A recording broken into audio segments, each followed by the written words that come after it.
चला तर मग बनवूया आज व्हेज बर्गर. मी आधी इथे पनीर फ्राय करून घेणार आहे. त्यासाठी मी इथे लाल मिरची पावडर, मीठ चवीनुसार घेतलेलं आहे. चिली फ्लेक्स आणि ओरेगानो पण मी इथे टाकले. पनीरला छान असं हे मिश्रण सगळं लावून घ्यायचं आहे. त्यानंतर मी एका पॅनमध्ये पनीर हे बटरमध्ये फ्राय करणार आहे आणि ते एकदम असे गोल्डन फ्राय होईपर्यंत आपल्याला फ्राय करायचं आहे. मस्तच दिसत आहेत. माय गॉड. आता मी इथे वेजीस पण थोडं फ्राय करून घेणार आहे आणि वेजीस पण आपल्याला गोल्डन फ्राय होईपर्यंत करायचं आहे.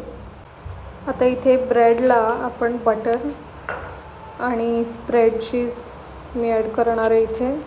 तसेच ग्रीन चटणी बनवली आहे ते पण मी इथे लावून घेणार आहे.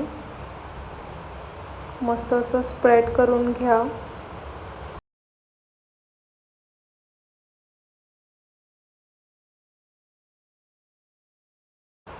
त्यानंतर इथे जे आपण फ्राय केलेलं वेजीस आहेत ते ॲड करूया.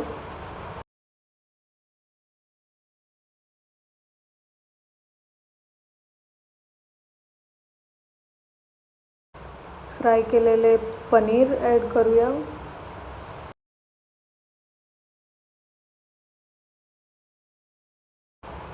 देन थोडा कांदा ॲड केला आहे मी इथे राऊंड शेपमध्ये कट करून.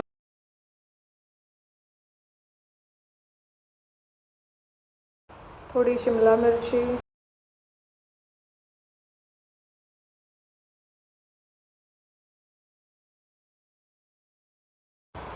थोडं मशरूम,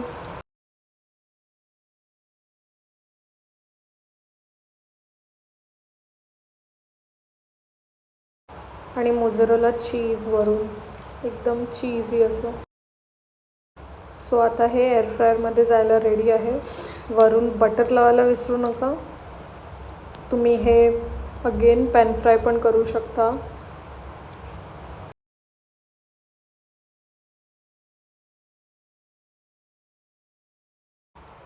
तर आता मी हे एअर फ्रायरमध्ये 10 मिनिट्ससाठी ठेवणार आहे. 10 मिनिट्स आपली झालेली आहेत आणि फायनली तुम्ही बघू शकता आपला व्हेज बर्गर एकदम रेडी आहे. वाव, खूप मस्त असं दिसतंय आणि येस, खायला हे याहून टेस्टी आणि यमी होतं. सो ही रेसिपी तुम्ही पण नक्की करून बघा आणि कमेंटमध्ये नक्की सांगा की कशी होती. आणि ही रेसिपी लहान मुलांसोबत सगळ्यांना नक्की आवडेल. Thank you so much.